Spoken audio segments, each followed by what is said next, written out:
Can we wrap up our conversations and get ready to start to the next session in like 1 minute? Maybe 2? Sorry, just random extra data. It's really fine. They were actually asking what these, you can fill in the gap of what these meant, because people were like, what's the light blue, dark blue? But you can read it, because, well, it says research support and core infrastructure, but we couldn't read the slide. Yeah, that's what it says. I'm not positive What that means. Yeah. I can talk a little more about it. Well, yeah.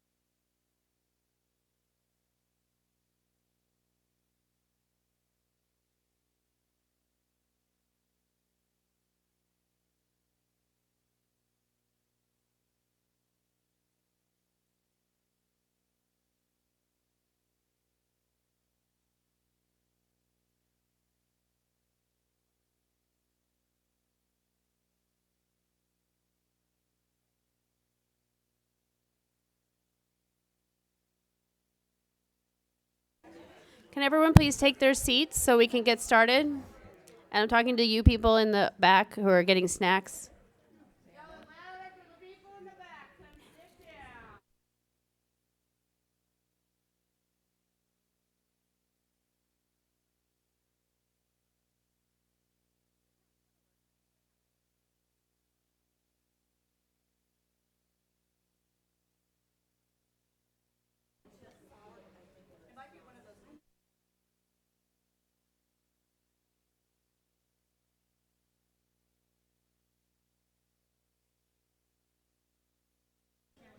Good morning, everyone. I'm so glad that so many of you have been here for the whole morning, that you came with us for the MBC 101, and when I originally thought we were talking about it, I was like, I don't know if anyone's going to be interested because, like, if you have MBC, you know what it is, right? But there was so much more to learn, right? Such a really great way of not just understanding it ourselves, but also being able to explain it to other people.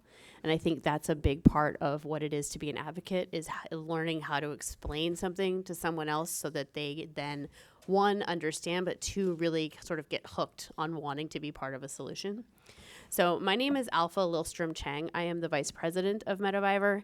I am also a former staffer on the Hill. So when Kelly said they were 12, I was 31 when I was a staffer, just so you know. I was a little older than 12. I might have looked 12, but so I was a staffer on the Hill for 6 years, and I've taken that expertise, and my professional expertise is actually the same as our consultants over here, Taylor and Michelle. I focus on lobbying and advocacy for policy here in DC and healthcare stuff. But in this role, I joined the board of METAvivor because I have that background. So I am the chair of the advocacy committee here at METAvivor. So I really just wanted to thank you for being here and really appreciate all of you being here and our sponsors for being here as well. And your voice is really is crucial. It's really crucial for this conversation. And part of the reason that we want all of you here is because Congress responds to a chorus. They very rarely respond to a soloist. They respond to a chorus. And that's why we're here. We are that chorus.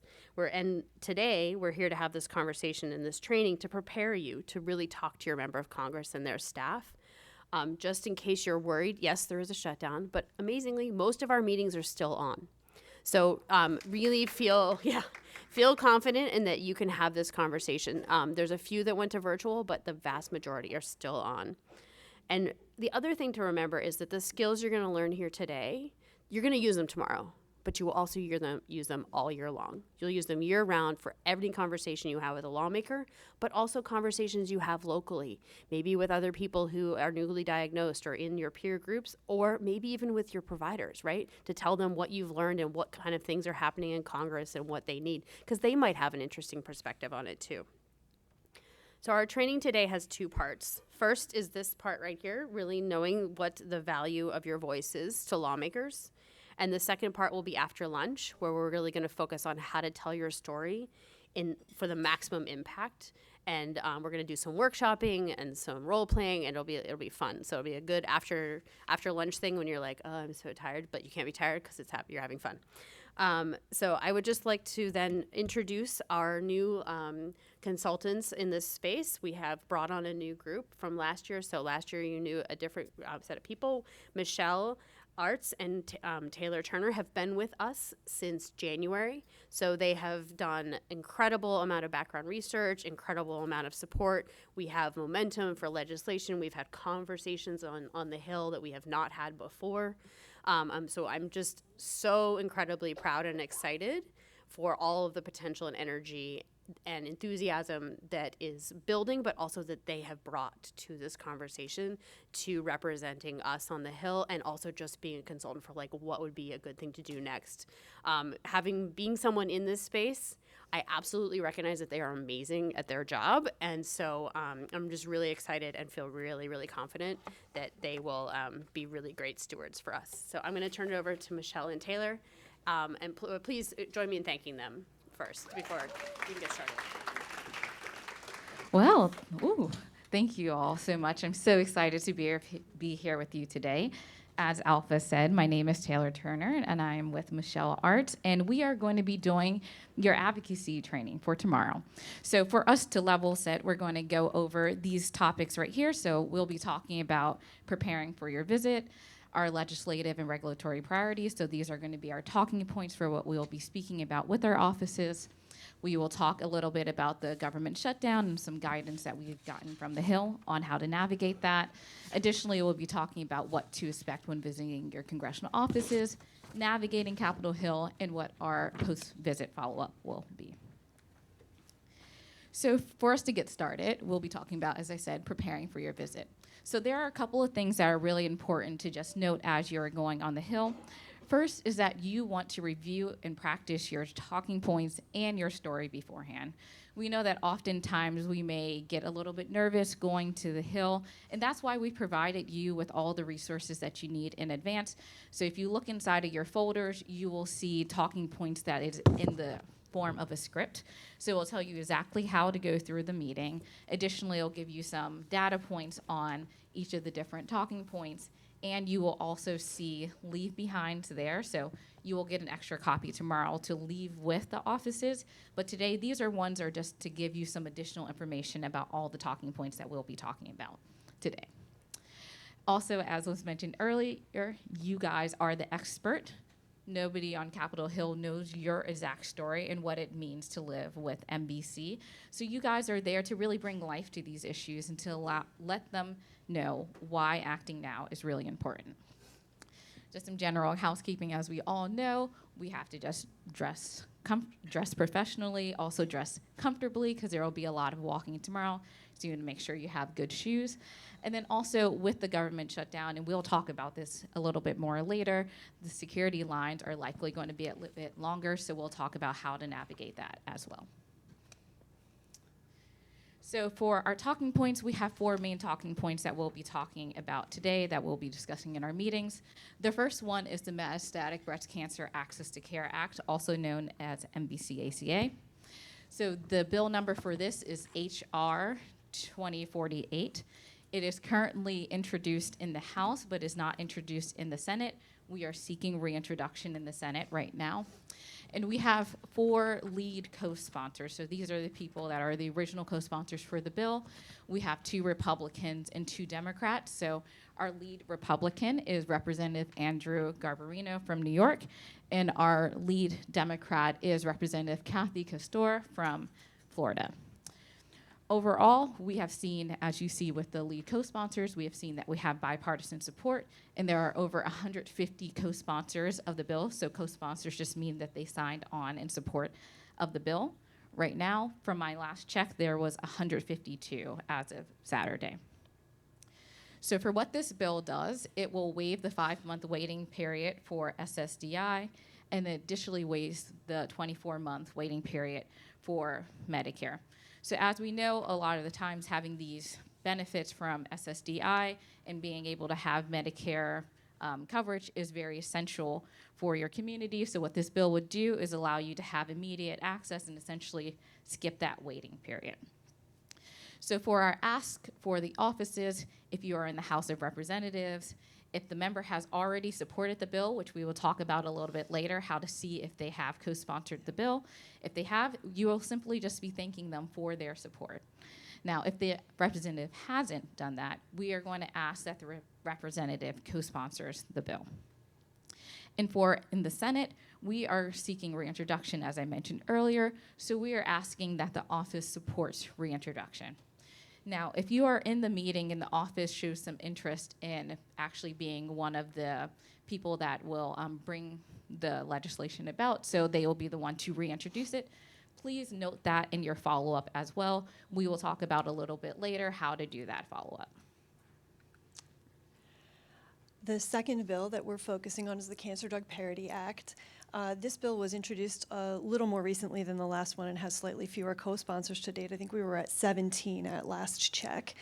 You can see there the lead sponsors listed. So those were all original co-sponsors, and now we're looking for additional support. The bill would really require equity and coverage of oral versus IV cancer treatments. So the goal is to put the decision about what the right treatment is in the hands of your provider and you, and to make sure that you have access to that medication at an equitable cost and not have the out-of-pocket cost or the insurance coverage be a factor in making that decision. So oral cancer drugs have often cost more out of pocket for patients, which is really unfortunate because they are less invasive, more easy to access. You don't have to go to an infusion center. So we're really looking to make sure that there's parity in that coverage, and we're looking for more co-sponsors, as Taylor said. We'll talk more with you all about exactly how to find out whether your legislator has co-sponsored the bill as of yet. Because there are only 17, the odds are good. Many of you are going to be seeing somebody who is not yet on board. This should be a really easy ask, I would hope, for many members to support, and something that I think many of you might have some real stories to tell about why it might matter to you, and that's what's going to empower you and empower them to do the right thing. In the Senate, again, we don't have a companion bill introduced yet. Last Congress there was, we expect there to be again. So as Taylor highlighted, we're hoping to encourage folks to support reintroduction. If you learn that somebody's especially interested in this issue and passionate about it, there'll be a spot for you to tell us about that so that we can do some more follow-up with them. And there are, pointing out in your packet, fact sheets with more in-depth information on all these things that you'll have for yourself and also to leave behind in the office if they're interested. So next is modernizing the SEER database. So I know that we've heard a lot about the SEER database a little bit earlier, so I won't go too much in detail about it, but just want to point out what some of our main asks are. So the SEER database, as you all may know, is out of NCI, which is the National Cancer Institute, and NIH, which is the National Institutes of Health. So this database, it is specifically collecting cancer stats, as you know. And as we talked about a little bit earlier, SEER only tracks de novo MBC cases, so we are missing all of the early stage breast cancers that metastasize into MBC. With that, the database only covers 45.9% of the US population. So what we have seen when doing a little bit more research into that is that certain states, the entire state, will send over data to the database, while in other states it will just be specific cities or metropolitan areas. So from our standpoint, we know that because of this incomplete picture of MBC in the United States, that this impacts research funding and policy decisions. So our ask for the congressional offices would be support the modernization of cancer surveillance systems like SEER. So we are really there to educate them on why this is an issue and to ask for their support in finding a solution to this. So while we are talking to the offices, as we said with the last bills, if you're noticing that that office is really resonating with that, and your app that we'll be talking about a little bit later, you'll be able to get bios of the members, so sometimes you'll be able to maybe see some type of connection that you can make with them as well as you're talking to them. So if you see that the office is really interested in that, please flag that for us so that we'll be able to know so we can follow up with them as well. I would just add that NIH has just had a new director appointed, and that was, I think, the 29th of September. So brand new leadership, and I think the cancer community, oncology community broadly seems to feel pretty positively about the individual. Let me get their name. Yep, so this is the NCI The NCI director is Anthony Latai. He's an oncologist. And I think that, you know, the administration's approach to all of these issues is something that we need to be mindful of. This is a new face who seems to be very well respected, and so that's exciting to us, and we'll be looking to pursue some conversations with NCI in hopes of furthering this conversation a bit more. But that's sort of the breaking news on that front. Oh. Oh. Sure. I'm just a little unclear on what we're supposed to be asking the congressional people to do. It's not a bill. Yeah, so for this one, we would just be asking for their support in modernizing it. So I guess to talk a little bit more about the difference of asking about a bill and educating them on an issue. This one is going to be more educating them on the issue. So we are looking to lay the foundation for eventually for us to potentially have a bill on this. And I know, Alpha, you have your hand up, so I'll let you speak to that. The ask is not, for this is not necessarily a bill. It is education, like Taylor said, but it's also through appropriations. So we are not asking for a piece of legislation to say this is how SEER should be run, but what we're asking for is for more money that goes to NIH so that they can use it internally to make SEER more effective. And the next slide, I think, is about that funding, so we can talk a little bit more about that. All right, so for the funding asks that we have in your packet, we have some specific asks here for NIH, for ARPA-H, and for the peer-reviewed breast cancer research programs under the CDMRP. There has this, I mean, we're in a government shutdown over appropriations. Let's just start there. This is really, this is a tenuous and tricky and, you know, confrontational ground right now overall in Congress. You'll see that in your folders, you have a handy chart here that that might be of interest. One of the things that we're really happy about is that the oncology advocacy community has come together around asks for some of these different things. So rather, just as your voices are more powerful, unified here together, coming together with the same message, when groups come together and agree upon what they're requesting, it really helps amplify that ask, it helps solidify it, it helps make it more meaningful. The process started really with the president's budget request, which was unfortunately, you'll see on this chart, pretty low. And this chart's from the One Voice Against Cancer Coalition, which METAvivor has joined this year. It's one of three actually, coalitions that are new for METAvivor this year. But this highlights that the president had really requested a pretty small amount of money for NIH. You'll see there are only $27 billion. We could round up to 28, and for NCI, 4.5. So that is, you know, currently we're at 46. This year it's 46 billion for NIH. So that would be a dramatic cut. That was what the administration was asking Congress to do. That's just an ask, not a requirement. So Congress then, the House and the Senate, come up with their own budgetary requests. So in the Senate bill, they've requested 47, in the House 46. So that's a little bit closer to, you know, past funding, currently enacted funding. One Voice Against Cancer, of which we're a part, and your ask in the bill is 51 billion, right? So we're still pressing for more of an increase. It's not a great year for increases generally, but it's really important to have that conversation. And one of the things that is heartening is even though the president's request was so much less, right, than what we have in current funding and what we're asking for, the House and the Senate, particularly the Senate, really went forward and didn't sort of take on board any of those things. The president had really requested a full reorganization of NIH, which would have, you know, gotten rid of several centers in NIH. I don't think NCI was one of those that was deeply impacted, but it was not, you can see, you know, robustly funded. So there are concerns with sort of the focus on research and the infrastructure that our country has to support research and support advancement that we desperately need. So these conversations are ongoing. You're going to be coming to the Hill and asking for an increase for NIH, and we're, you know, we're just going to have to see how things continue to unfold. Yeah, and to just add on to what Michelle was saying, We are in 3 coalitions for One Voice Against Cancer. We are also in Alliance for Breast Cancer, and another one for Ad medical. hoc group for medical research. Yep, and one for medical research as well.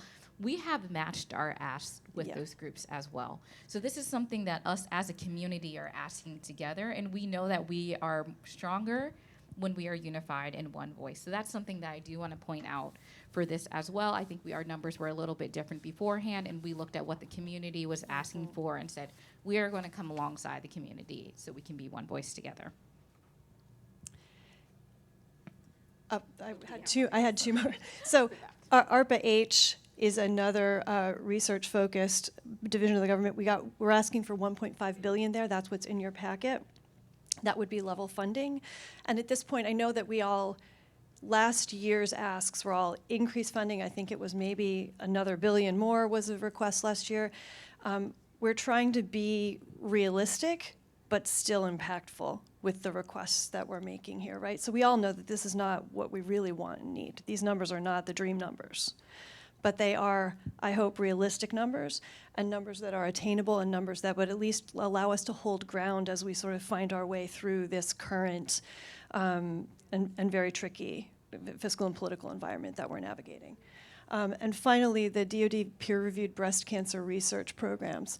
So this current fiscal year, we are at 130 million. And we're requesting to get back to what we had last fiscal year, which was 150 million in those programs. Right now, the House and the Senate have differing numbers. Neither of them are quite the 150 million that we need. But this is, again, a realistic ask. We're asking to get back to what would be flat funding from last year. But again, in this fiscal environment, in this political environment, flat funding would be a win. Many of the programs under the congressionally directed medical research programs have been eliminated entirely in fiscal year 25. So we're lucky to have held what we have and to have only taken a $20 million haircut. But we want to get back at least to level ground, and we want to avoid the fate of some of the other programs. I do know that this is run out of the Department of Defense. The Department of Defense is not in love with that whole line of programs. I think they were described by Pete Hegseth as a boondoggle in a congressional hearing. I think we would all disagree strongly with that. So these are important asks, and again, as Taylor and I have mentioned, they're unified with the community of other advocates who have been going to the Hill to have these conversations about cancer research. Yes? I just want to emphasize that when you guys are talking about the DoD breast cancer research program, and you're getting some like, why would the DoD fund this? Veterans and people serving in the military have a higher incidence of breast cancer, both male and female. So I think that's important to say. Yes. You know, to bring it back to we want to help our veterans and the people who serve us. So that's an important point when you're talking to the people we get to talk to more.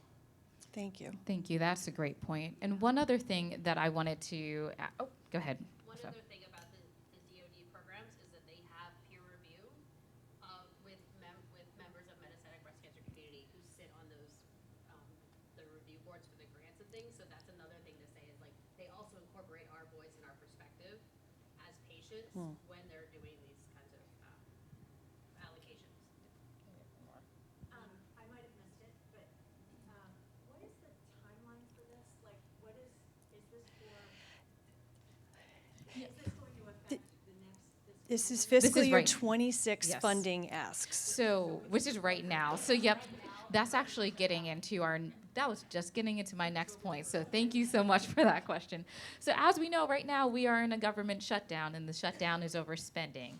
So, this is a part of the conversation. And as I've been talking to people on the Hill, right now they're only really taking meetings with constituents and also about appropriations asks. This is appropriations ask. So, right now, this ask particularly is very much in line with what their focus is on. Now, the bills are also very important, but right now, these asks for the dollars are what they want to hear most from their constituents about. So just to kind of give you a little bit of color about what is going on right now, this is going to be something that is going to be, something that they're going to be interested in. And did we answer that question? So we're asking this for this next year's funding, which should have started. It should have started. We We're in a should be government shutdown done because they did not agree September on the spending. 30th, everything needed to be, ideally, they should have finished the whole appropriations process and have decided this, and they have not. And we are now in disagreement over how to move forward. Do we want to talk a little bit more about any of that? Do we have more questions? I think she has another question. Yeah. I don't want to take us off track. No. No, it's no worries. I do wonder, I've done this a few times, Mhm. and I do wonder, is any of it really relevant to what they're fighting about? And we all know the party line, Yeah. but is this stuff really in motion Yeah. right now? Yes. Or is it predetermined and they're just fighting about what we're hearing about? It's not, I would say it's not predetermined. So the House and Senate have established their own requests, and in a normal process, they would negotiate those and come forward with, a reconciliation of those numbers that they've each requested, and it would go to the president. Excuse me. So they've not been able to do all that in time, but they still have to come up with all of those numbers. And so right now, they're fighting about whether to continue a CR that would sort of keep things as they have been for some predetermined amount of time, right, until they can finish having all those fights. Or, the Democrats are saying, we're not going to agree. We're not going to agree to that continuing resolution unless you address some things that this is cutting out on me. Unless you address some things that we care about around Medicaid cuts, which the president has just established in the One Big Beautiful Bill, and around ACA tax credits, which are expiring at the end of the year. They're having a political fight. It is very much a political fight. So we're not in the weeds about these particular numbers. It's a political fight about how to move forward. And the Democrats, I think, trying to find a line in the sand and a place to really force a conversation about some issues that are important to, well, I would say they're important to many of us in this room, but important to the party as well. And so it is a sticky morass, but this is not a moot point by any means. And I think one of the things to kind of go with that and the fact that we are kind of getting into this chartered waters that we're going to have a continuing resolution that's going to allow for us to, be funded at the same levels as beforehand and move forward, they still are going to have to come to some type of conclusion about what the spending bill is going to be. So this is something that we want to be on the top of their mind, some saying, okay, we have seen a number of our constituents coming in and talking about this issue, and they actually have to chart how many people are coming in and talking about the issues. So they have a way of the office tracking and saying, okay, we've had a number of our constituents come in and talk about these different things. We know that this is something that's important to them. So when we are able to start negotiating, this is something that I want to bring to the forefront because I know it's important to my constituents. So It shows There are faces behind all of you want there are faces behind all of these numbers. Yeah. And it is an important moment for you to remind them of that, right? This isn't just negotiating points and political points and talking points and dollar signs. This is you, your care, your well-being, the time that you have with your families, right? This all has an impact on real people, even though it feels abstract maybe to some of the, particularly to some of the staffers. And I think probably, why don't we pop that next slide?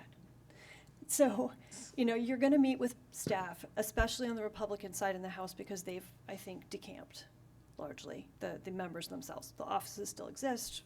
The staffers are still meeting. They may be quite young, it's true. Not all of them, but many of them. They're certainly, they might look young, even if they're not.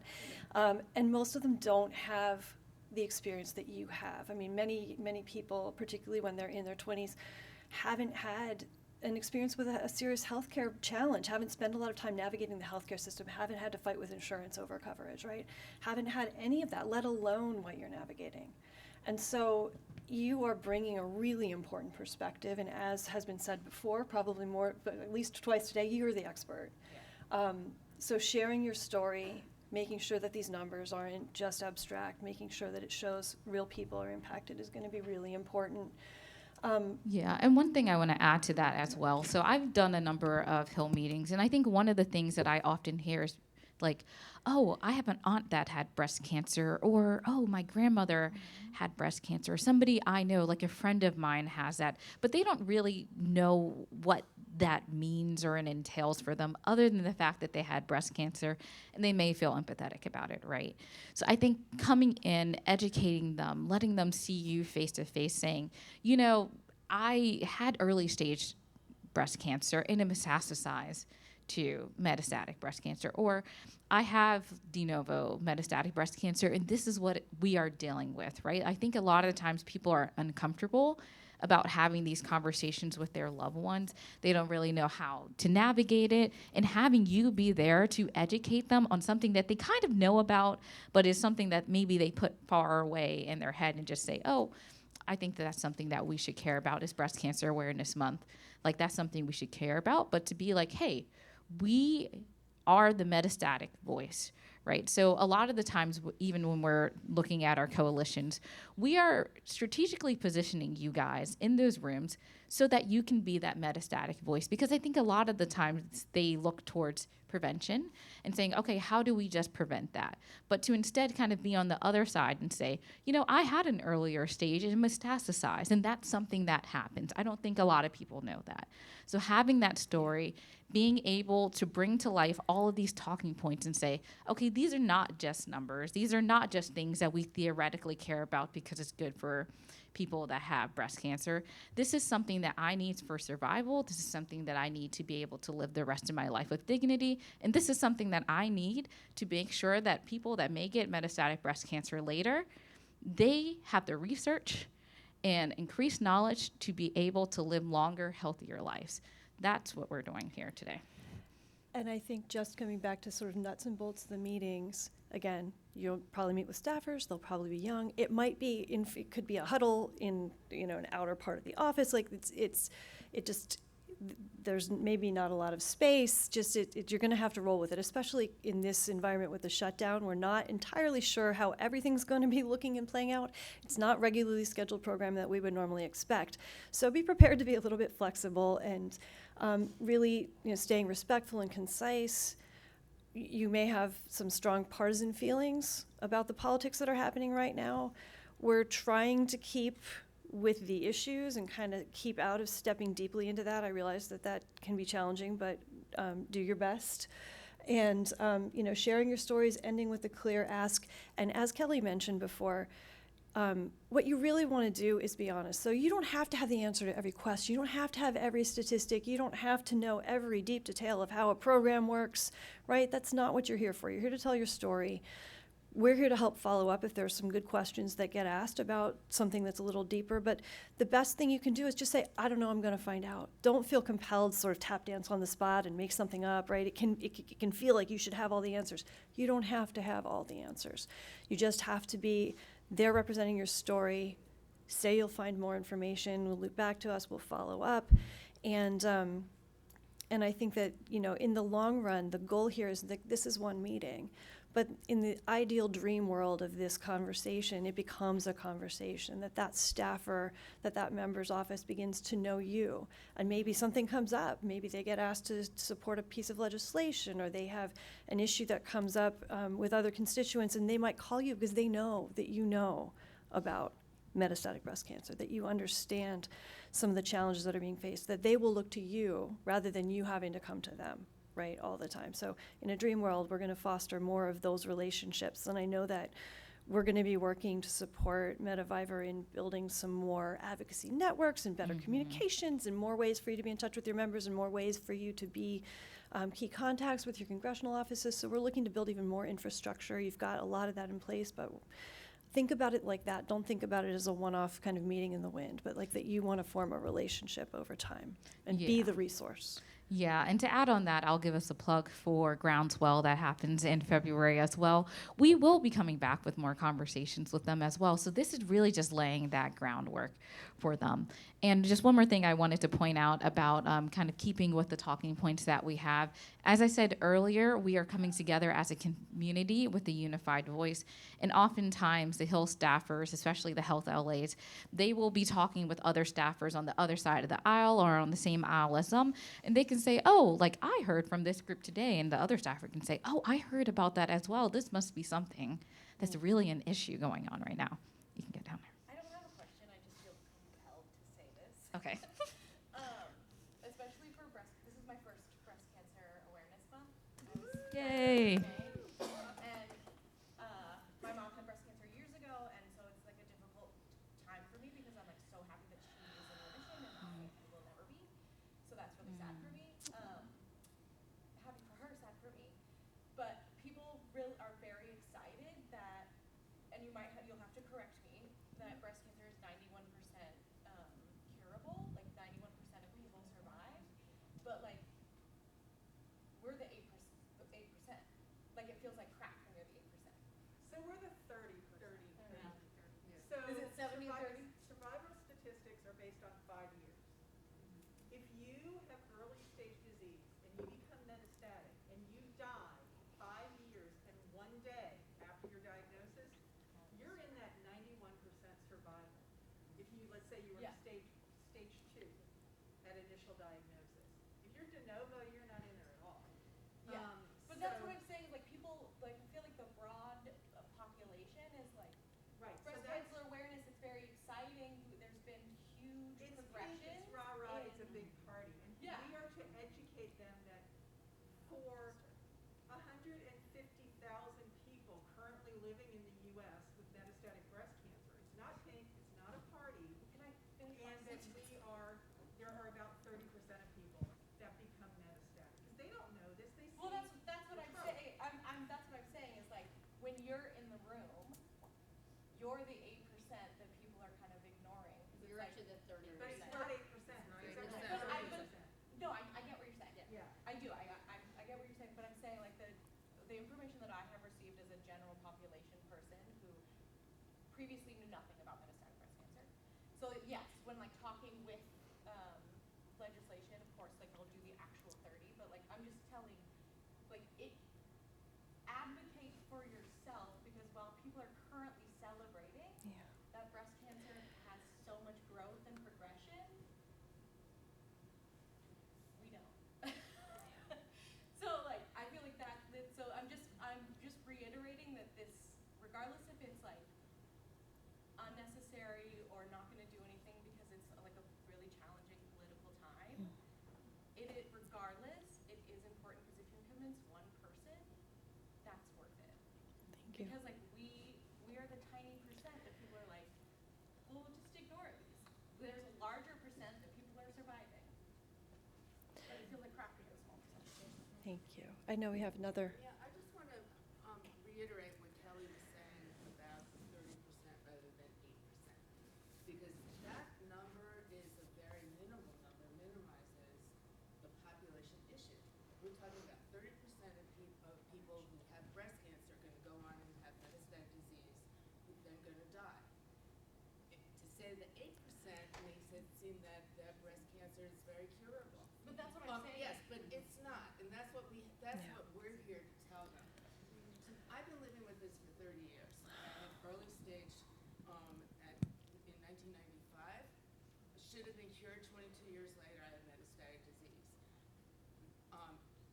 October and Breast Cancer Awareness Month is all about early diagnosis, get your mammogram, get your screening. There's no such thing as prevention, it's early diagnosis. And it did not help me.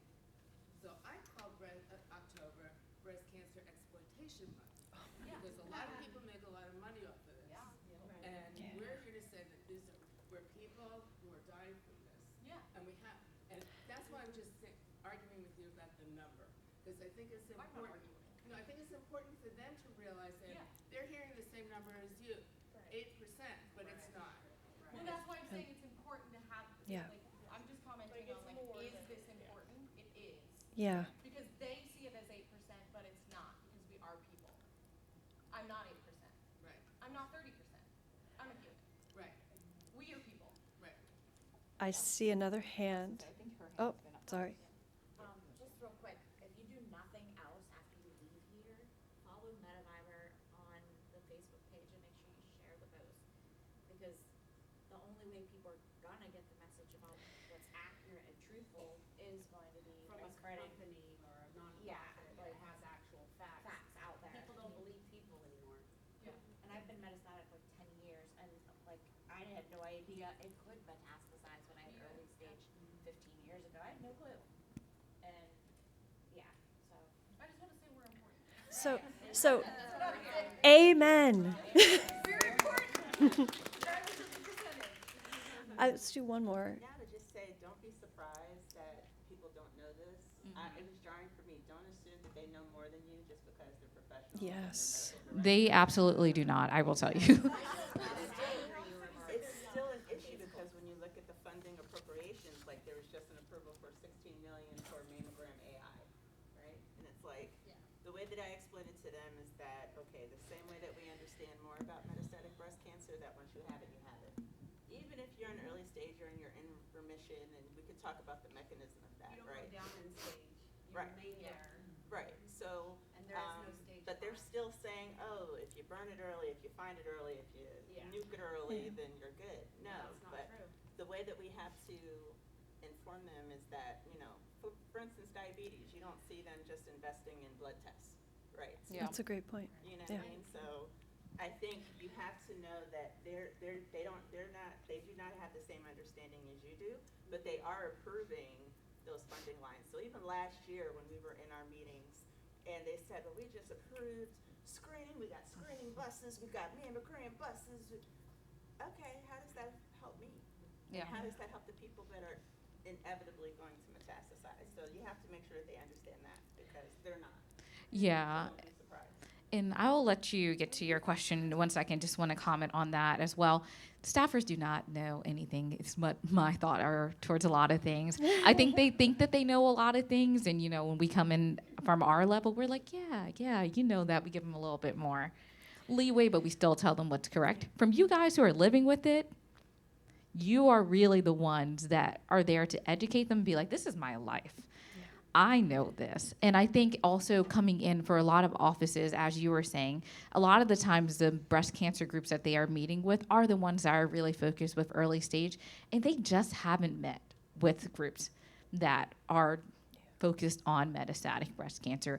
It really is just a huge lack of education, which is why we are building up kind of this advocacy network that we're having, and we are having multiple events throughout the year so that they can consistently be hearing about what MBC is, what our issues are. So when they're thinking about breast cancer, they're not just thinking about survival, they're thinking about, okay, but patients with metastatic breast cancer, their reality is different. So how do we make sure that we include that in these conversations? So that's what we're doing here.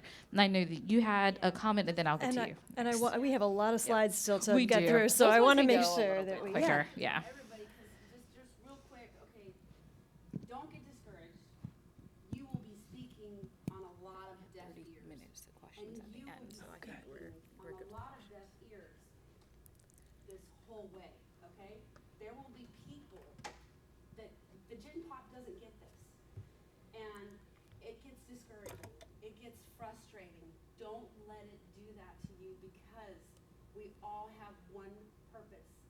We're all working together to do this together. And we all support each other and love each other. It's a hard genre, okay? I was in sales and I've been an advocate my whole life. I was everything from a volunteer with foster pets to a candy striper. Okay, I'm just an advocate. Then I was in sales. I got no's, and I think that's what's prepared me for this. Is I know that all those no's or the discouragement of the people that don't hear you, there will be people that hear you, okay, and understand. So do not feel alone. We are all in this together. It's gonna get discouraging. Don't let it. Feel your feelings and move forward. Keep going. Don't stop. You're right close to that yes. Don't stop. And then I knew you had a question, they won't get to you in the back. On the last slide, the top line said 13% goes to metastatic research of those funds.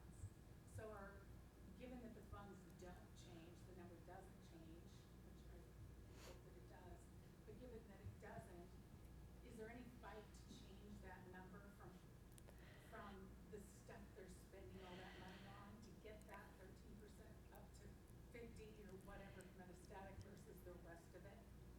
Yeah, I think that kind of goes back to our data point with the SARE database is they need data to really show them why it's important. And if the data if it isn't correct, right, they're just going based off of what they have right now. Another issue with the SEER database is that it doesn't update regularly as well, so they're getting incomplete old data is what they're working on, and that's why modernizing the SEER cancer registry is so important. I will just speak about one meeting that I had earlier this summer with Representative Debbie Dingell's office. So her office, she is one of the chairs of the House Cancer Caucus, and she has never heard of the SEER cancer registry database. She is one of the chairs of the House Cancer Caucus, and her staffer had never heard about it. Wow. Right? So that's why what we're doing is really important. That's why we need to stay engaged. That's why we have things like Groundswell, and that's why we have this. So we're having multiple touch points throughout the year. Michelle and I are having conversations also throughout the year, but people just don't know that this is an issue. I had a SEER-related question. I know in the past that we've, proposed that the CDC kind of take that up, but now with the CDC and the challenges there, are we also proposing how they should do it? As far as maybe modernize it, because I know a lot of the health systems around the country are opting into open evidence. Yeah. I like to think of this as a stepwise approach.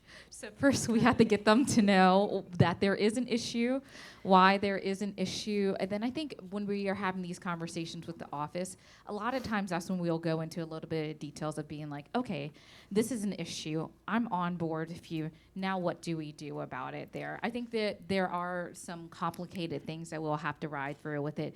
Being partially through the CDC is also partially through NIH as well with the NCI. That's the one that's actually kind of controlling what we're seeing. So there's a little bit of crosshairs that we're finding ourselves in with that. And this is a tricky administration. As you know, the CDC director was summarily dismissed, and there's some leadership challenges and questions. But there's a focus on corporate. There is a discussion about data. There's a lot of interest in data and technology and streamlining things and making them more effective and making them more. Yeah. The tricks, some of this too, is that when you look at that map that you all saw, there's a lot of states that don't have any registries related, and so we're trying to figure out too, like, what are the incentives and disincentives. It's a state and federal funding partnership, I believe, that really leads to those registries, right? And so there's layers upon layers. We need to start, as Taylor said, with getting people to understand that there's a problem, that there is a database, that there is a problem. And I will say, we are not the only group that is doing this. We are in a coalition, One Voice Against Cancer, where there is a group that their main focus is only SEER. In that group specifically, they have been working very closely with a lot of members in power of Congress to kind of get to honestly keep the research, to keep the funding for SEER specifically. So we have been hearing some conversations. Like I said, some key people do not know what SEER is, and we need to let them know. But we are amongst other people as well in the community that are focused on this. And I know there was one question in the back, and then Alpha, I'll get to you as well. I want to make sure I get to her. My question is about the first bill, the 2048. 2040. Yep. And if someone wants to introduce off just for clarification, with these, in addition to this, my understanding is that a metastatic breast cancer patient who is applying for their SSDI also has to meet the income and work credits. And if I'm wrong about that, I would probably disavow that. I just think that is an important distinction, one that would be common to all cancer patients who might qualify for SSDI. Specifically being diagnosed younger. I think the question is, like, when you hit your 40 quarters where you would otherwise be eligible for benefits, is that what you're talking about? If you don't get your full, Right. You don't get your Right, if you full. haven't been essentially working for 10 years. Yeah. Where you've reported income for 10 years, Uh, et cetera. Younger generation right now. This is very huge for the younger folks. Right. So, but currently, as it stands, those who have also met the work credits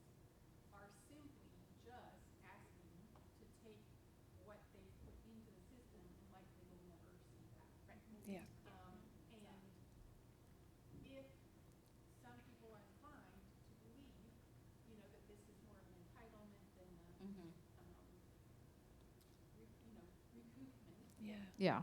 I could, I would be tempted to go off script a little bit there myself, to point out that I'm already just asking to get back Yeah. what I put in. Yeah. Yep. I would also not have to wait, like to not have to wait 5 months to do that, and then an additional 2 years. Yeah, Yes. I think that's a really good point to point out for us, and it's honestly something that we didn't realize was a reality for younger people. I will say, kind of talking a little bit about the SSDI portion, my understanding is that this would likely be something that would be like a compassionate allowance, which is something that the Social Security Administration has. So essentially, groups that are a part of considered like this compassionate allowance group, they are the ones that really kind of get to skip the wait, and they get to get at the beginning of the line to be able to get the services. They get a little bit more priority as well. That is really great for us to point out, and that is something that we can do a little bit more research on how the bill is specifically going to impact that. So when we come back to you guys. Oh. End-stage renal disease and multiple sclerosis Yep. are immediately approved. Okay. Without ALS, Yeah. ALS, without the 5-month waiting period and the 2-year period where, I don't know, man, you're on disability, which implies you're not working. Yeah. You have to wait for the insurance. But that is an excellent point about the people that are younger that may not have worked long enough Yep. to get the work credits. But yes, you have to have that bank built up in order to even qualify for SSDI. Just like you have to have that bank built up in terms of how much you get when if you're of age and you get Social Security based on your age. Mm-hmm. For those of us who have that, we are simply just drawing our Social Security benefits from it. Yeah. That's really all we're under. Like I don't want to do this because it must be bad. I'm gonna let you. I just wanted to point out that this is what the 4th or 5th Congress that we've lobbied to get this act support. And one point that I find really helpful is that those are sequential waiting periods. So it's really a 29-month waiting period, which is almost 3 years, which is getting close to 3 years, which is getting close to median survival. And I have known patients who died in the waiting period, of course, others who have gone into personal bankruptcy because of medical costs in this waiting period. And I think that's maybe going off script, like that's a really powerful. Yeah, and I think I do think that that is a powerful story to share. Kind of just talking a little bit more when I was speaking earlier about kind of it's a stepwise approach, right? So a lot of the times for these issues that, you know, we have in Congress, we may have a bill that covers part of the issue and not all of it.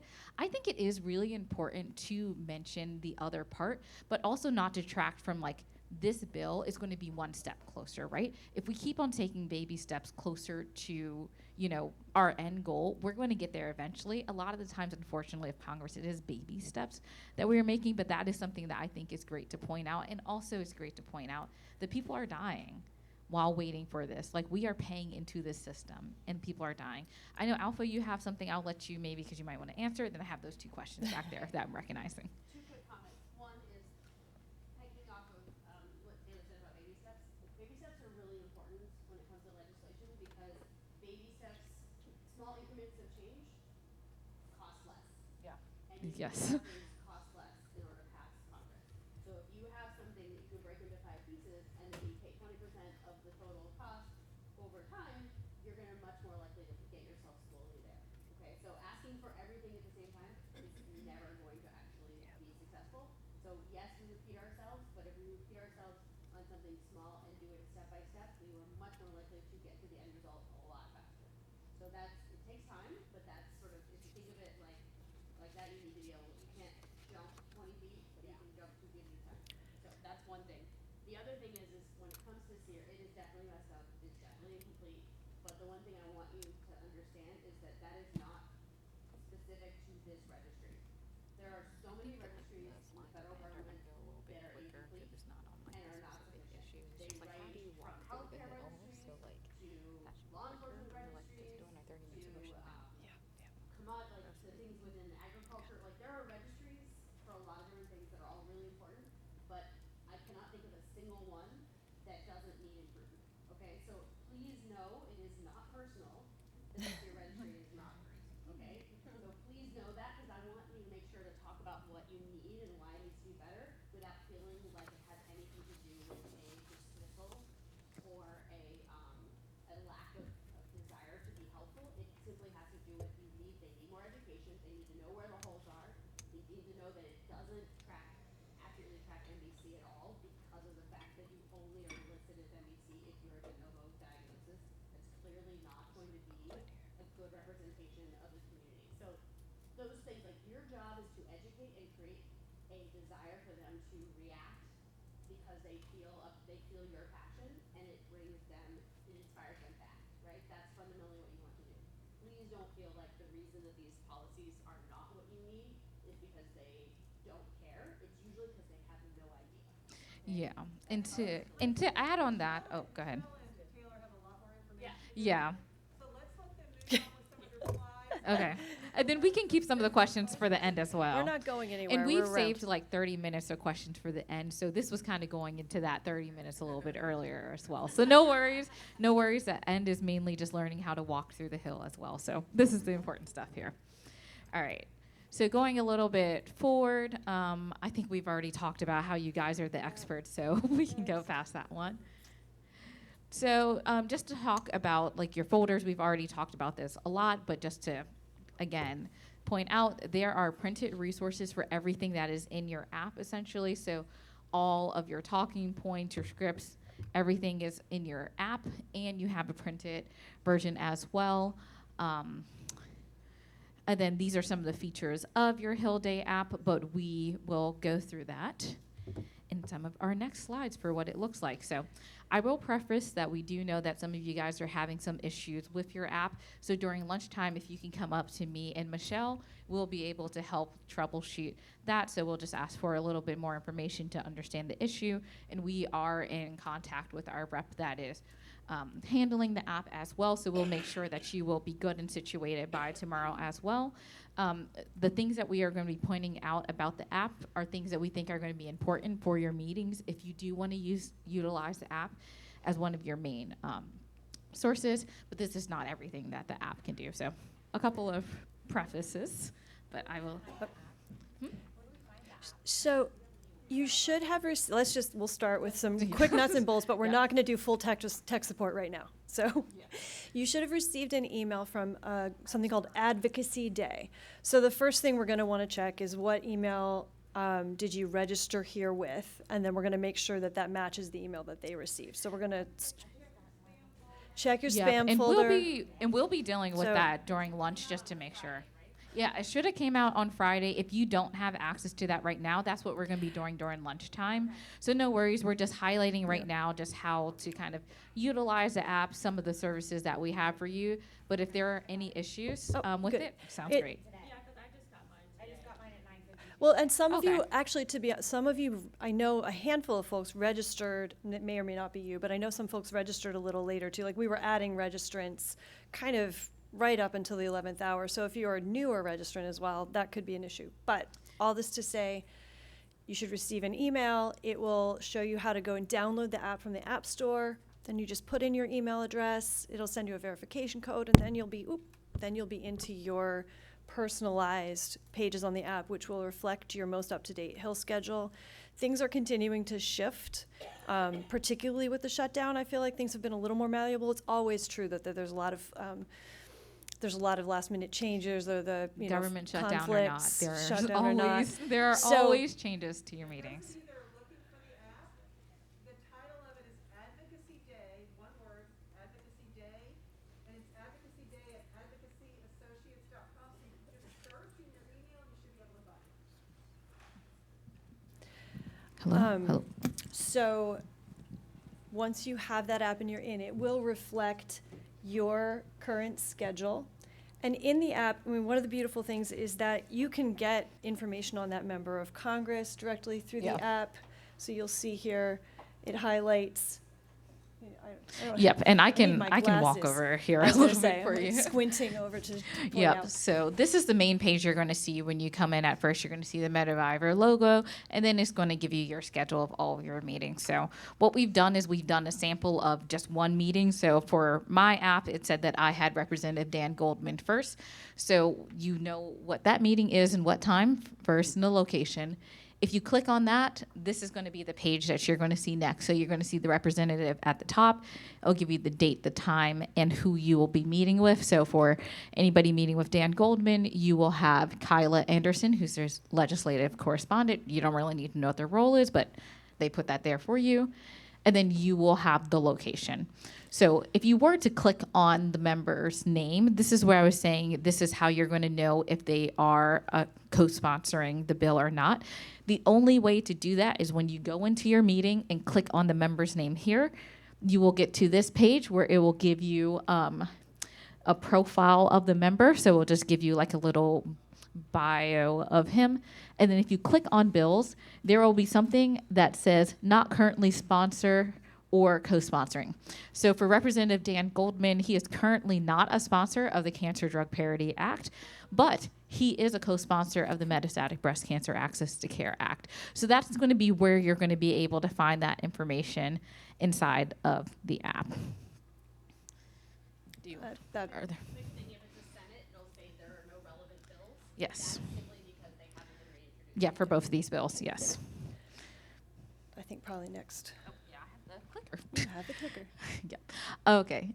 So another thing that we want to point out as well is, so once you get to this page for the member, if you scroll down a little bit more, this is the information that you're going to see. So you're going to see the attendees, our talking points, documents, and any resources, the bills, and then the meeting report form are going to be some important things in there as well. Additionally, you can send your thank you through the app, and it will send the pre-populated message that we have already written for you guys, and all you'll have to do is just customize it, like with your name and some information, to where it'll just say insert here, essentially. So for the attendees, you will see, if you click on attendees, you will see who you are in a group with and who in the group is a constituent for that member. So one thing that is important is if you are the constituent in the meeting, you want to say that you are the constituent in the meeting. They love knowing who their constituent is, and it makes them very happy to know. So make sure you do that. Next is our talking points. So the talking points are just very shortened versions of the main asks that you have in your packets. This is just a little Cliff's Notes. Use it, don't use, you don't have to use it through the app. You can use your own notes, the handouts, whatever you'd like, but those are there for you baked into the app in case that's useful to you. What else do we have on there? That's it, right? Next is our documents and resources. So this is going to be that stapled packet that you have inside of your folder. This is also the leave behinds as well. So like I said, tomorrow morning we will be passing out an extra copy of all of these for you to leave that with the offices after you meet with them. We'll have extra copies of it as well. So if you notice like you don't have enough extra copies for the number of meetings that you have, please let us know, and we have extra copies of them as well. So we want to make sure that you guys are well resourced. This is just another way that you can access it.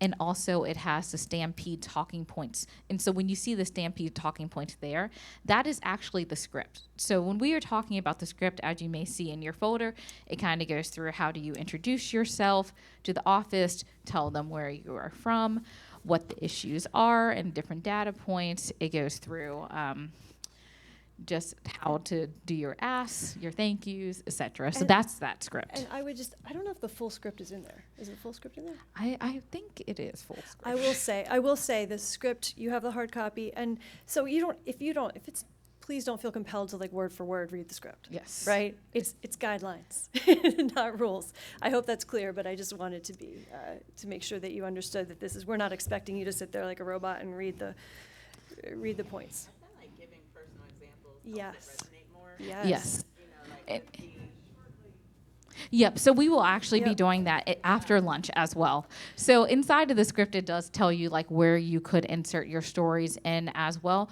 But we will be having an example after lunchtime where we will have some board members and Alpha acting as if they are two advocates and one staffer, and you'll get to see kind of how a conversation could look like as well. And then we'll try to give you some time to be able to maybe meet with your groups and kind of go through maybe how you want to flow for your story. So a lot of the times when I am on the Hill with advocates, they may go with their group and say, okay, you have a really good story for this talking point, and you have a really good story for this talking point. So not everybody has to give a story for each talking point. You can say, okay, one person is really good at communicating this. I'm going to let them communicate this one.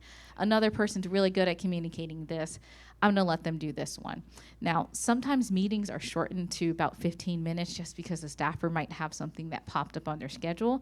In the event that that happens, we will say that you just really want to introduce yourself, give them some facts, maybe give one or two stories about the overall issues. You may just pick a couple that you think are really important and just shorten it. And then you really want to make sure that you are giving all of the asks. So even if it's short, you want to kind of focus on being like, okay, but these are the asks that we have. This is what we would like for your member to do. And we will have those emails to follow up and reiterate all of the asks in that as well. What's next? Yes.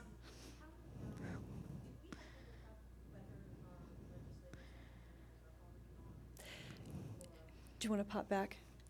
Yeah, so that is going to be inside of the app for you as well. So I will say that you will need to use the app a little bit throughout the day for all of your documents. You will have those in the folder, but just specifically for your schedule, you're going to need to use the app just so you know your schedule. The main reason why we have kind of that more on the app and not printed out for you is that we know that congressional offices, whether it's a government shutdown or not, they change all the time their schedules. So we want to make sure that you guys have the most up-to-date information, and the main way to do that is unfortunately making sure that it's digital. So as soon as they tell us, you will be able to see that reflected.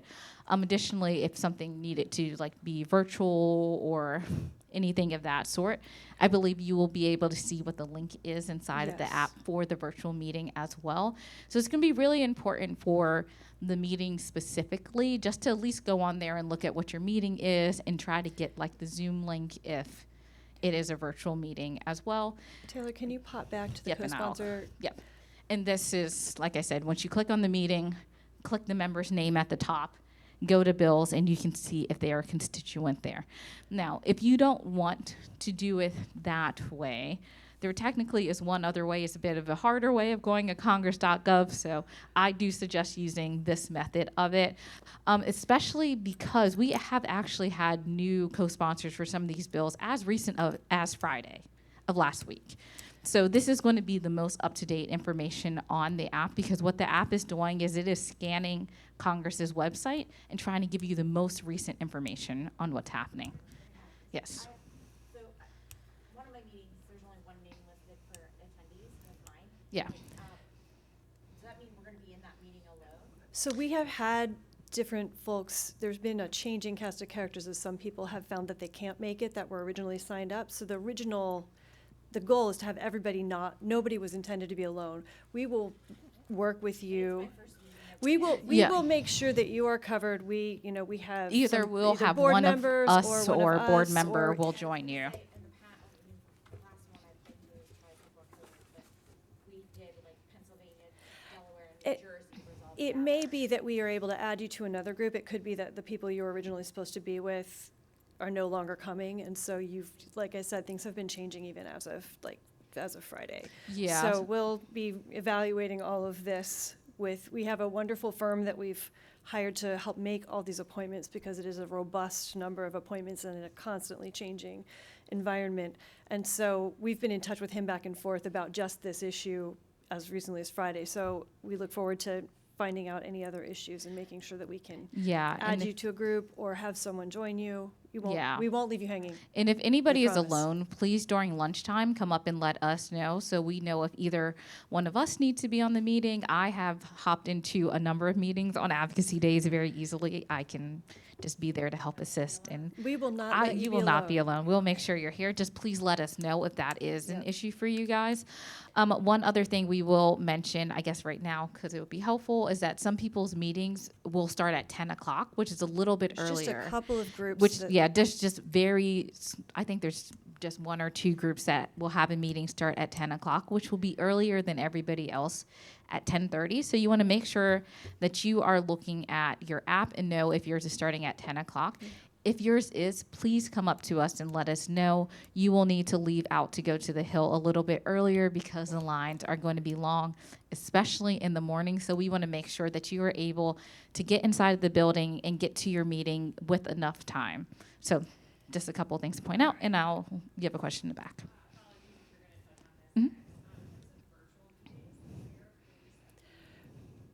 We have Yes. this room all day tomorrow, I believe. Crystal? is So Crystal here? yeah, Crystal's we here. have Zia. this room, but also in your app, does it have some in-person meetings and some virtual, or are all of yours virtual?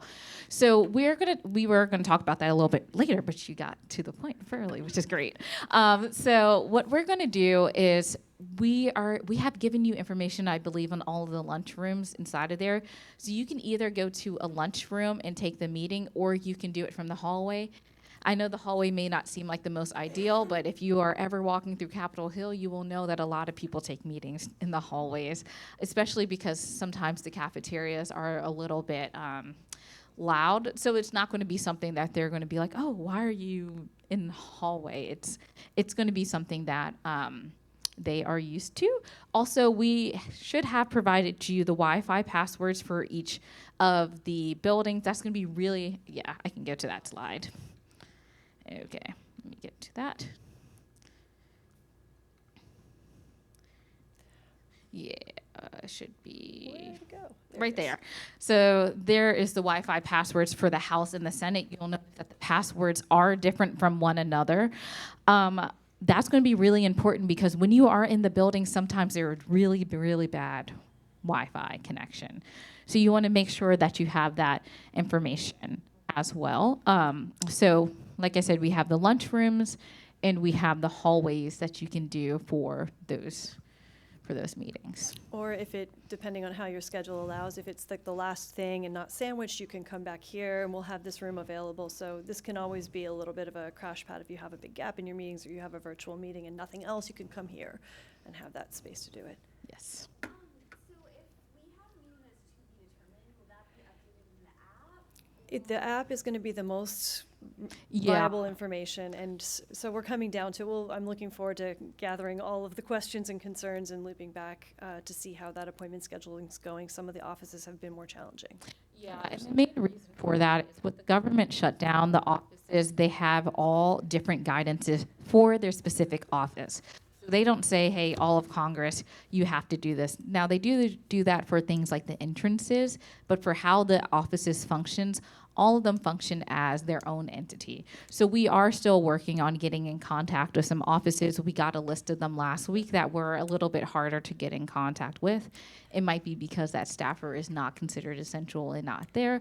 So if it's TBD, that's just going to be something that it will be updated. The most recent information that we have will be on the app for that. And I would say that if, by the time it's time to be having these meetings and you have a TBD meeting, go to the office. Hi, we weren't able to get a meeting. We're here.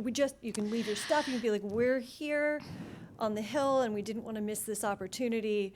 We're so sorry that we were, I don't know what happened. We weren't able to get an appointment, but here's our materials. Here's how to reach us. Like, I'm a constituent. This is important. Yeah. There will be somebody there in that office to take that information, and I think it's important to make that point. Yes. And then, with follow-up, so sorry to have missed you when I traveled all the way to Washington, D.C. to meet with you from X state. Yes. We have these very important things at hand, right? So following up with emails, with phone calls, we'll talk more about that. Are there any other goals or objectives that we should have besides sign-on?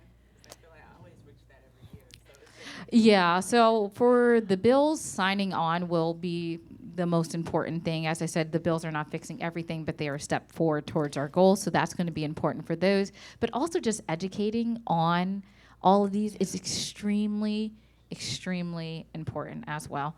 Alpha, I'll let you add to that. One quick thing about that is that you may feel like, oh, I've met with this office before, they know. That's not necessarily the case at all. The staff No. turnover is pretty high, and just because the staff understood it doesn't mean they actually talked to their member of Congress about it. So please don't feel like, I talked to them last year, I told them the same thing, they should know already. That is not, just assume they don't. Yeah. Or they might have forgotten. And I would say too, don't be discouraged. Legislation, freestanding bills just don't roll through the process and pass. Like, that's just not how this works. So we're really working to build that support, to build bipartisan support for these bills so that they are a meaningful part of the conversation, and they might move in a different way as an amendment to something else later, right? But without that robust support, without those numbers, the hope for that is very low. Yeah, and the more you ask, the better for the Hill. Got you.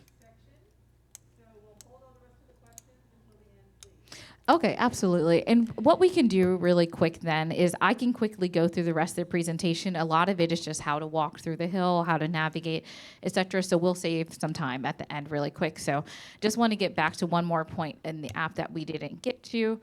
So if you go to the Bills tab, that does not tell you if your member has co-sponsored the bill or not. That tells you what the bills you are going to be talking about in that meeting are. So in the Senate, it will be empty because the bills are not reintroduced there yet. And then next is our meeting report form. So this is where we hope right after the meetings, just so it can be fresh in your head, that you fill this out. It will just ask for some quick questions. Some are multiple choice. Some you can type in the answer for, just to let us know how we can best follow up. And then there's also a question at the end for any feedback that you have from us on like how the meeting went, if there's any, and that will allow us to know moving forward if there's any other resources we need to have for you all. Government shutdown guidance. Sorry. So the Senate bills, the goals to, like, they've been introduced, goals to reintroduce them. They were introduced in previous Congresses, so. Senate bill numbers. No, They- so they I'll, are no. yeah. Do you want to go ahead and do that? They Yeah. are not, these bills don't exist yet for this Congress Yeah. in this Senate. But there have been versions of them in past Congresses, and there have been leaders for that. So we're looking to get them reintroduced with bill numbers so we can get co-sponsorship. Yeah, and just to add on that, I think this is probably the confusion. So every 2 years, there's a new Congress. So in the 118th Congress, there were a bill number for these things. We're in the 119th Congress now, just started in January, so it just hasn't been reintroduced for this particular Congress, and it's our goal to get it reintroduced for this Congress. Oh, I see. Oh, got you. Yes. If you were to look up if you were to look up the name of the bill online on congress.gov, you can see the old bill number, and you can see if they have, if they were somebody that co-sponsored it in the past as well. So that's just something that you can Google and see who supported that. There will be a tab that says co-sponsors. I know that Kelly wants us to leave the questions until the end, so we can just do all general questions. Can I do one one more app thing? Yes. One more piece for the app, the meeting report form, yes. There's also a way to send a thank you email, Taylor touched on this, to the staffers. So the staffer that's listed there as the person you're meeting with will be pre-populated in the email address. It will open up your email account, it will pre-populate that staffer's name, so you'll be able to get it to them directly. And in the body of the email, we've drafted some language for you. You just have to, it can't pre-populate in the body of the staffer's name. So you have to say, Dear Susan, right? You have to put Susan's name in there, but her email address will be there. And then you can tailor that however you want. Please do feel free to, add your story, make something more relevant to the conversation you had. But sending that thank you email, it's right there for you to do. You can do it almost immediately. It will go to the person you met with, which is really invaluable. And you don't have to go back over your notes and be like, oh, what was that person and what was their email? So encourage you to both do the feedback form and the thank you kind of as soon after you've had the meeting as you're able. Yep, and we'll have a slide on what that looks like a little bit later. So for some of the government shutdown guidance, this is going to be really important to keep in mind as you're going through. We've already talked about how some of them may be virtual or in person. Another thing that's really important is that not all of the entrances will be open. every building will have one entrance open, which means that the lines are likely going to be a bit longer. Also for cafeterias, I know we've talked about how you can take your virtual meetings there. In the house, there is only one cafeteria that's open, and that is in Longworth. So if you're looking at the map of the house buildings, Longworth is the middle building. So if you go down to the basement, it will be that middle building there that will have that lunchroom. To go on the social, I will actually skip that really quick and get back to that so we can talk about navigating the hill, and then we'll go back to social media. So navigating the hill, as I said, there's one entrance. We have the tunnels in the House and the Senate buildings. Now, Michelle and I, Alpha, and some other of your, I believe, METAvivor board will be available just to help you navigate the tunnels and the offices. We will have our cell phone numbers at the end of this, so please feel free to take down our cell phone numbers, and if you have any questions on like, how do I get to this meeting or whatever, I can run really fast and I can get to you. So I can make sure that I am there to help you get through any of that, because I want to make sure that you all have the resources that you need to be as successful as possible. So just having a quick map of Capitol Hill. In the middle, we have the Capitol. On the right side, we have the different House buildings. So when you'll see here, you'll see Cannon, Longworth, and Rayburn. So Longworth is the one that will have its lunchroom open. On the Senate side, these are the 3 Senate buildings. The cafeterias are open in all of the Senate buildings. So every building's cafeterias will be open there as well. So that will be very helpful on the Senate side. And this is just a general map of Capitol Hill, just so you guys can kind of know how to get from the House to the Senate for your buildings or for your meetings or vice versa. And then this one is a map of specifically the House. So when you're looking at this map, this street, Independence Street, is the street that is closest to the Capitol. So this is going to be the street that you are going to be essentially coming on to enter the buildings. So for the Rayburn building, you will be going through the horseshoe door. This is going to be, you're going to make a right after you get to the building, and this is going to be your entrance. You will notice it will kind of just be like that horseshoe shape, and you will notice a door there with likely a line of people, and that is where you are going to go. You will have a picture. I believe you should have it in your folder currently. So it should be, yes. This one is handicap. Yes, so this one is handicap accessible. I believe all of them actually are currently. Yes, all of them are. The Longworth one across from it is also open as well, so it will just be right across from that Rayburn building. You would make that same turn to get to it. Once you get into the buildings, you do not need to leave to get to the other buildings. This is where the tunnels come in, and if you need any help with the tunnels, please feel free to reach out to me, and I can help you, because typically you just go to the basement and follow the signs. But if that is, confusing, because it can often be, please reach out to us and let us know. Now for the Cannon building, it will be their handicap entrance that is open as well. So you will just turn on New Jersey Avenue and you will likely see a line of people, and it will be a side door right there that will be available for Cannon.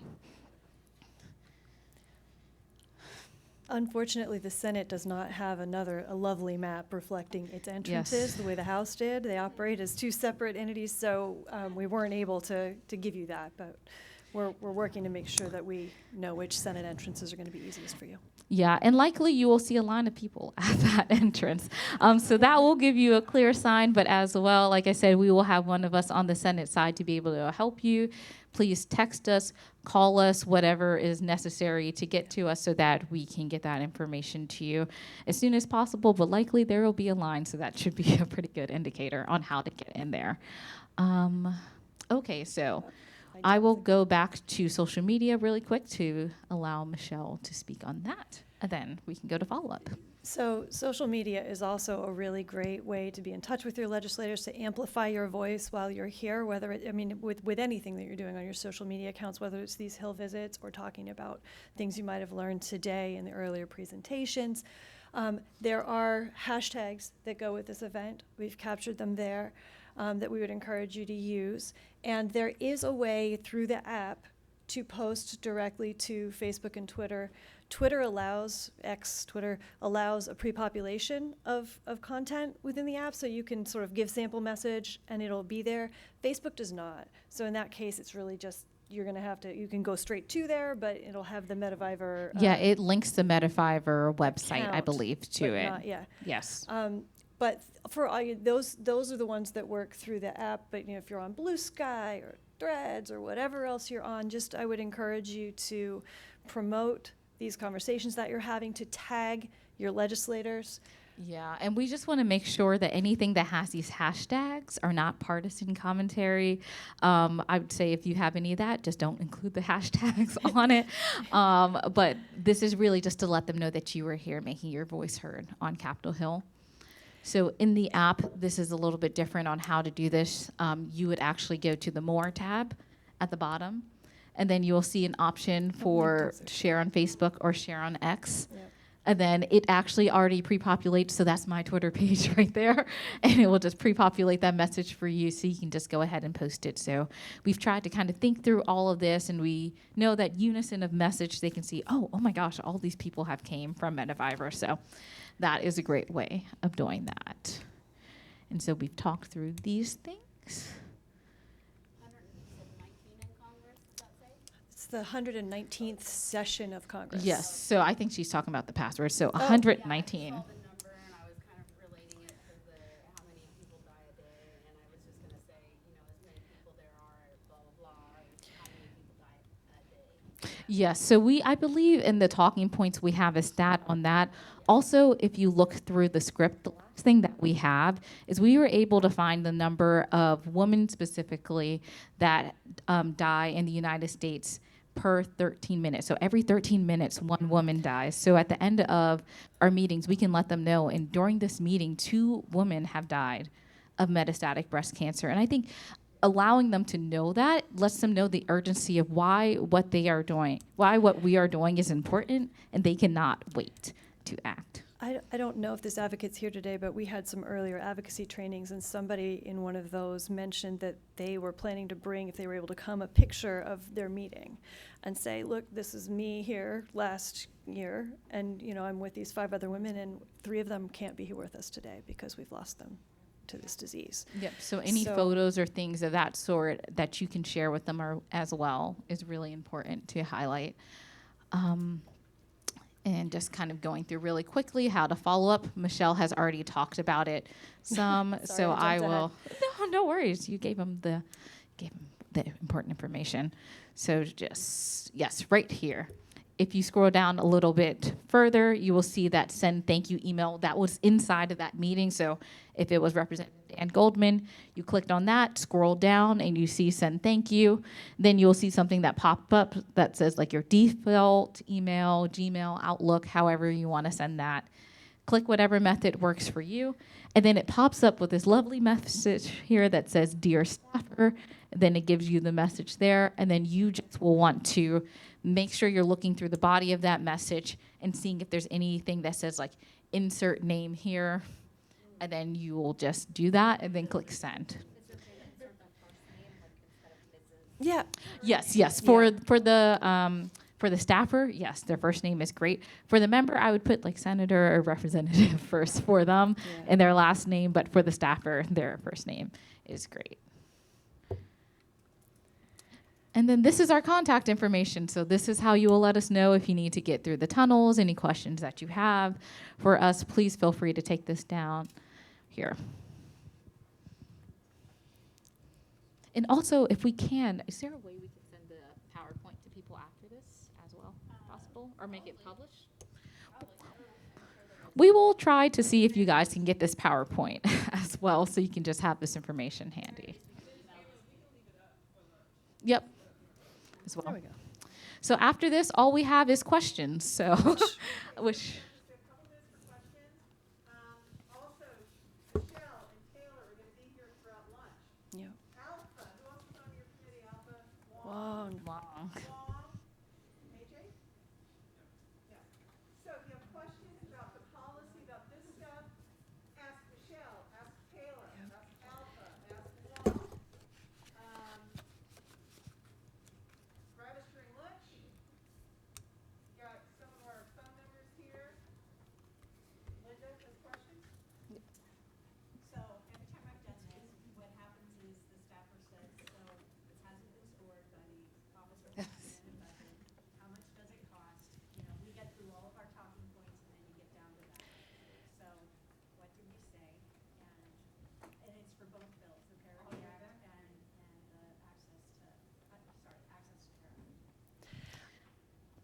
I feel like the CBO score is a chicken and egg conversation, right? They don't score it unless it has enough support, but if it can't get enough support because it doesn't have a score. And I think it's not your job to know what the CBO would say. The bills haven't been scored, to my knowledge anyway, Alpha. I don't know if you've ever gotten any back of the envelope on them. Yeah. That being said, the oral parity bill will not have a score because it's not asking the federal government to cover something, it's asking private insurance to cover something, and that is quote unquote free when it comes to the federal government. So that has a score of Yes, and then for the other bill, what I've been telling my offices recently, because nothing is moving quickly in this Congress as well, is that we are working on it, and we'll get back to you when we have the information. This is something that is often said right now, and I think that could be important. But Alpha, if you have a specific way you want them to do it. The thing is, if someone says, "Oh, I need a score before I can do that," that usually is a way of them Not wanting to support. Yeah. Yes. So it's a ploy more than it is an actual question. Yes. It will be needed eventually, but it won't be needed as part of it. I mean, just to be fair, I've been in meetings where they kind of say to the advocates, well, have you requested the score? You know, you No, bring that that's to not us. your job. That is Yes, that is not your job. horse hockey. I took it upon myself to come up with some like low and high-end CBO estimates. I took it upon myself to come up with some estimates on the low end to the high end from the 1-year mark, 5-year mark, 10-year mark as far as the MVC Access to Care Act goes. I was wondering if we could use those numbers as estimates, which they are the estimates of what it costs today, how many women are being diagnosed on average under 65, like I went through all the math. Wow. Would it be worth giving them numbers, possibly? Because in the past, we didn't have numbers, and it Alpha? hasn't been working. I And think it would really depend on your accounting because I would not bring Yeah, the envelope to those guys. they might have a different number in their head. They are an interesting bunch, to say the least. So it might be, I would say. Do you want to know the numbers? Yeah. I would like to know, but like as a sidebar, because as putting on my former staffer hat, if someone said I went and did this research, I would want to know what your accounting methods were. Yeah. And what your credentials were, and like, but it would be a very big sidebar conversation and not one that we should have as an advocacy conversation. Yeah, that could be something that we talk about I together. think it's worth, I would love to see that information. Yeah. Yeah, for future, it'd be very interesting to see what we could build on that. But don't, they will find ways. One of my last full-time job, before I went into consulting, was working for the American Nurses Association. And I got so much, you gals do such great work. My aunt was a nurse. And you know, all this fluff and good feeling. And then when it came to putting their name on the bottom line of something that mattered, so don't let them sidetrack you or try and pigeonhole you with these kinds of questions that they know that you have no right and reason to be able to answer. I think bringing it back to like, these are lives, right? Real lives that matter right now, right? And continuing to personalize and put a face on that story and not let them kind of divert from the And issue. this is why we come back multiple times to tell them about the issue. So they might try to write you off once they hear it one time, but if they're hearing it multiple times, eventually they can't write you off because they've heard it enough times. So, I've done this a few times, particularly about the Metastatic Breast Cancer Access to Care Act. Once we get all these sponsors and these co-sponsors, can you talk a little bit about the next steps? Because that's the biggest problem. We haven't been able to get it out for votes at all and really address it. There's a lot of co-sponsors, and I think we've done pretty well so far. But how do we get an actual vote on this? I think, as I was saying, very few pieces of legislation receive a nice, clean vote on that freestanding bill with a bill number that you know. The conversation, the work of getting everybody on board, getting as much bipartisan support as possible, getting as much support from members who are in the committees of jurisdiction as possible is key. And then finding what we would call a vehicle, right? So something else might move that we can, and that will depend, like that momentum that you build is what allows that to happen. What helps empower and position the key sponsors of the bill to say, if I have any 2 asks that I can get into this moving vehicle, I want this to be one of them, right? You want to get to the point where it becomes, so sort of solid, and there's And has we've- enough bipartisan and has support enough as well bipartisan that they think support. it can be attached to that vehicle. I think this is kind of where we're saying, like, this is kind of the foundation that we are building Yeah. right now. The NBC ACA is not only our group that is advocating on that. We know a number of other groups that are additionally advocating on this as well. So what our job is we're almost like the troops being like, hey, this is important. This is why it's important. And then Michelle and I on our side, we are consistently working on our strategy. Hello? Okay. On our strategy with the offices. So we are looking at, okay, like who are the key members? Where is an opportunity for us to attach this to a vehicle? That's more of on our role at that side. And we are in a number of coalitions where we are acting together as one voice to try to move these things forward. As Michelle said, a lot of the time the legislation moves very, very, very slowly. Yes, extremely don't slow. take it But don't personally. take it personally. This That is is how not- all legislation is. But even if that is the case, that is not a reason for us to feel discouraged. We just continue moving forward, and that's how we get progress. Hi. So would it be worthwhile, I'm assuming a lot of the staffers are really young, Yeah. to mention, and I'm not positive on this, but that diagnosis in younger women are on the rise because they're waiting to have children till later in life. And I mean, that would probably be important to them. And then to mention that, and I don't know if this is correct, but can you say something like, and then 30% of original Yes. diagnosis go on to metastasis? All of these stats that That's very important for you to mention. yeah, all these stats that you've heard, like when we say like there's a lot of different, when you're having that conversation, you're gonna pick what seems most resonant, right, with that staff member, and it may be like Right. highlighting that younger women are increasingly diagnosed. Because make- when you're young, you feel invulnerable. And I think that a lot of people don't appreciate, they think of it as something that, In the folks future. in their 50s and older are maybe more, more dealing with. So Okay. absolutely, yes. Yeah, and I think that, like, on top of that, I know that there's a number of women. One of my close friends, she works for a news outlet, and she wrote about her getting stage 2 breast cancer at the age of 23, right? So I think even, like, if you're able to find stories like that, if it's somebody that's a constituent of their state as well, like, any stories that you can bring in to bring life to the conversation, that, like, even if you find online, like, an article where you can say, I'm meeting with an Arizona, because she was from Arizona, I'm meeting with an Arizona representative, and I know that this girl that was 23, she had stage 2 breast cancer. I think that really is important to kind of help, like, Yeah. add those things as well. We don't want you to think that our scripts are like, you have to stick to this. Like, if there is anything else that you think kind of brings more life to the conversation, please feel That's free why to you're do that, here. because you guys know more of these stories than even we do. Yes. I was just wondering, back to the Metastatic Breast Cancer Access to Care Act, do we know how many people on the House and Ways Committee have signed on? Because last I checked, I know that the chair of the House and Ways Committee, as well as the ranking member, did not sign off on that. And in order for that to progress, we need those two people to be sponsoring the bill.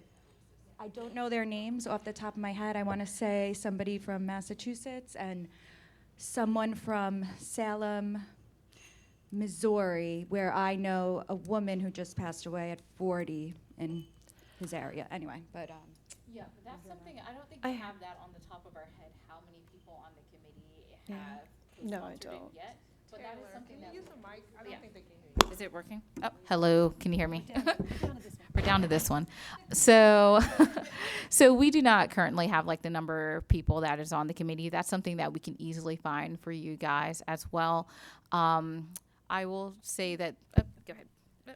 I was just going to say that one of our goals moving forward is to really identify individual advocates to pair with specific members of Congress. And in an ideal world, it would be some of those members of Congress. We'd love to have some lead advocates with members of Congress who sit on committees of jurisdiction to really help bring that point home. So it's going to be an ongoing conversation, and stay tuned. Alpha's things to say about that. That can be a follow-up strategy. To note is that it is common for the leader of a committee or the leader Yes, like as to in, not sign on to the something. majority leader to not sign on to certain things, and it's not because they're not interested, Yeah. they don't know about it, because they don't want to feel like they're putting extra weight on what should be a, like, everybody weighs in on it process.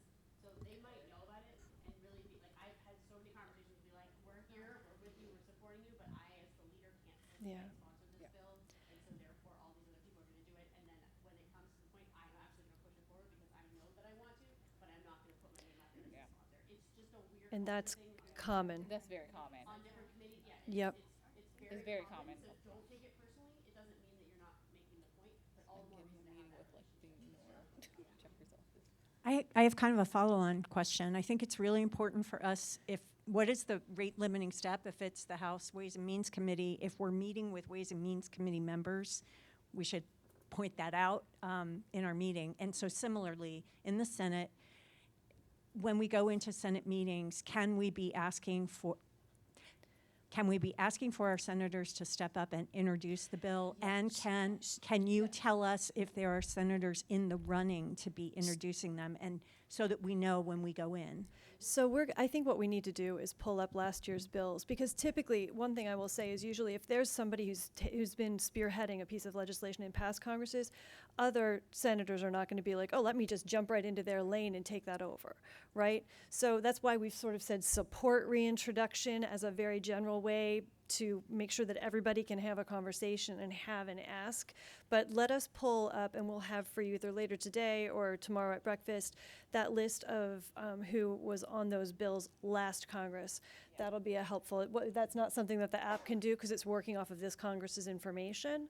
So that's a fine point. And I know that conversations are sort of ongoing. There are other organizations that are engaged as well with last year's sponsors, and we've just not been able to get a clear timeline, which is frustrating. Yeah, and we've reached out to some of the co-sponsors of the bills from last year, specifically in the Senate.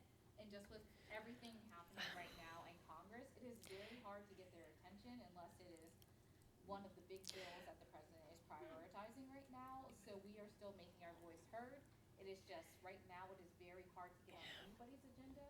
And typically they're only taking meetings if it's a constituent or if it's about appropriations. So you guys are constituents that will be talking about appropriations. And the Senate has been so consumed with confirmations earlier this year, right? Like they're like, I don't have time for this regularly scheduled order. We're gonna, like, they are focused on the crisis of the moment, and the real deeply contested political environment has made things fraught. So again, it's just not been kind of a normal year, a normal new Congress, and I just can't say that enough. And I know that we have lunch thing, so we have two questions. I'll take you, and then We have a lot of time. I mean, like, No. you guys are in this room for 1:15. This is a very important thing. This is why you're here. So I want to make sure you get all your questions answered. If you want to get back there and get some food because you're starving right now, go ahead and do it. But I don't want to end this early because this is why you're here. question. Logistics wise, is it, should I assume that the meetings that are scheduled at this point are all that will be scheduled? Because I was kind of hoping and expecting to, as a constituent of a fairly high-ranking member on the majority House Ways and Means Health Committee, hoped to see an appointment. His office says that he's open to constituents, so I don't know if I should just assume that an attempt was made and You can assume failed. that an attempt was Okay. made. All right. But what you can do is you can go in and just like if you have like a leave behind that you want to leave at the office, they actually a lot of offices has a book inside of it where constituents can actually sign it and say that they were there. So what you can do is if you have some free time, just go by that office. The way that you will find that is you can just Google like what is their DC office, specifically DC office because they have a lot of other offices. So just Google that, find out where it's at, and you can just stop by, sign the book, tell them why you were there, and leave a leave behind with them. Like I said, you'll have one extra one for your meeting, but if you want to leave like the one that you have or come earlier and get some extra leave behinds, that is also an option as well, and they have to track who are signing those books. So. And we look forward to sort of, hopefully we'll get an update from the folks who have been working hard to badger these offices on your behalf and just double check if some things are final deals, if they're still hopeful that something's going to come through. But the app will reflect any real-time changes, which is the beauty of it. Alpha. Every single person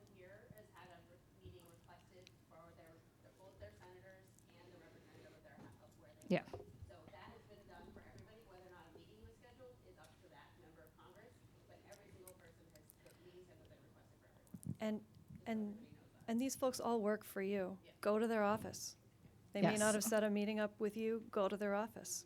Go to the and office, it's send not impossible emails. that they'll send somebody out to have a quick conversation with you.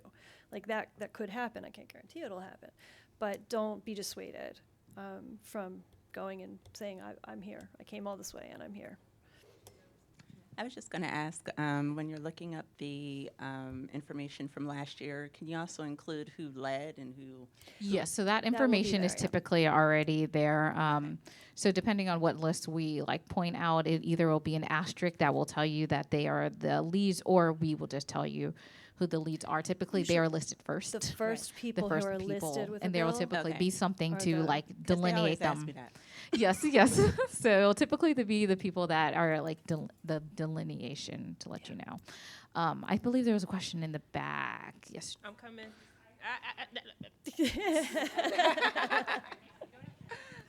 On my app, I have a TBD appointment. Yep. Yes. How far in advance would that be scheduled? Like, could it Yeah. just show up tomorrow morning? And It could show up tomorrow morning. As we were saying a little bit earlier, we would say it's just worth going to that office and leaving, signing the book, letting them know that you're there, leaving your talking points with them as well.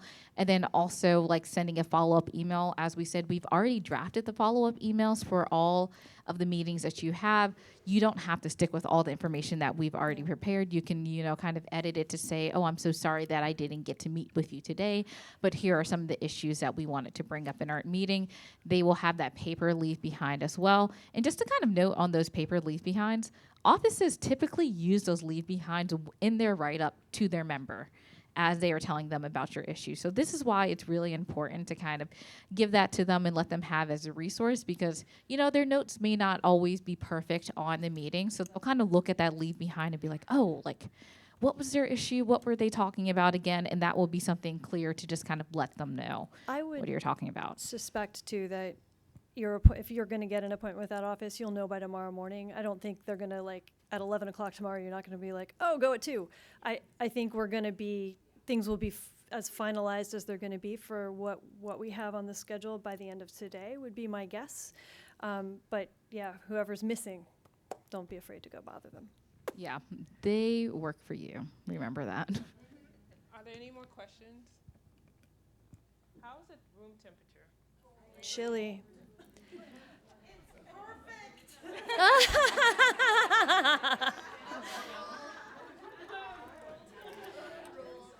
Well, So let's see how it feels after lunch. I did ask them to turn it up, but then I don't want to, because there are people that are comfortable, so I don't want to do too much. But the lunch is to go, so you can take it back to your room. You can do whatever you want to do with it. We're going to meet back here at 1:15 for the second.